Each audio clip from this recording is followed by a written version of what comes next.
तेरे नाम के साथ कलंक जुड़ जाएगा। और तेरे जैसे अर्जुन के लिए तो कलंक उसकी मौत से भी बड़ा है। जो लोग तुझे बहुत सम्मान दिया करते थे, वही लोग तेरी बहुत बुराइयां करेंगे, तेरी वीरता पर सवाल उठाएंगे। इसलिए अर्जुन, तू सुख दुख, हार जीत और फायदे नुकसान को छोड़कर अपने विचारों को स्थिर कर और युद्ध के लिए धनुष उठा, जिससे या तो तू युद्ध में मारा जाकर मेरी ही शरण में आएगा, या फिर विजेता बनकर धरती पर ही सुख भोगेगा। हे अर्जुन, तुमने आज तक जितना भी सीखा है वो मेरे इस ज्ञान के आगे बहुत छोटा है। तुम काम करने के पहले ही उसके परिणाम के बारे में सोच लेते हो, जबकि तुम्हें यह जान लेना चाहिए कि फल देने वाला मैं हूं और कर्म करने वाले हो तुम। तुम अपना काम करो, मैं अवश्य अपना काम करूंगा।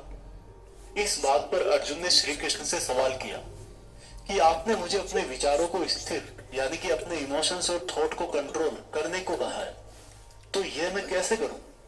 इस पर श्री कृष्ण बोले कि जो व्यक्ति अपने मन की सभी इच्छाओं और अपने सभी कर्मों के फल के बारे में सोचना बंद कर देता है, वही स्थिर बुद्धि कहलाता है। ऐसे व्यक्ति को ना तो खुद के साथ बुरा होने से दुख होता है और ना ही किसी अच्छे काम में खुशी होती है। जिसके मन से हर प्रकार का डर, भावना और क्रोध नष्ट हो गए हैं, जो शुभ अशुभ के चक्कर से बाहर निकल गया है, जो इस प्रकार से अपनी इच्छाओं को वश में कर लेता है जैसे कोई कछुआ खुद को खुद में ही समेट लेता है, उस मनुष्य की बुद्धि स्थिर हो जाती है।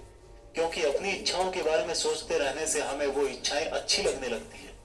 इच्छाएं अच्छी लगने लगती है तो फिर उन इच्छाओं को पूरा करने का मन करता है। जब उन इच्छाओं को पूरा करने में कोई रुकावट आती है तो फिर हमें गुस्सा आता है, और गुस्सा आने से इंसान पागल हो जाता है और फिर वो अपना कर्म और धर्म भूलकर खुद ही अपनी स्थिति से नीचे गिर जाता है। परंतु अगर कोई अपनी इच्छाओं को वश में करके उनका गुलाम नहीं होता तो उसका अंतर्मन शुद्ध रहता है और उसके दुख का अंत हो जाता है।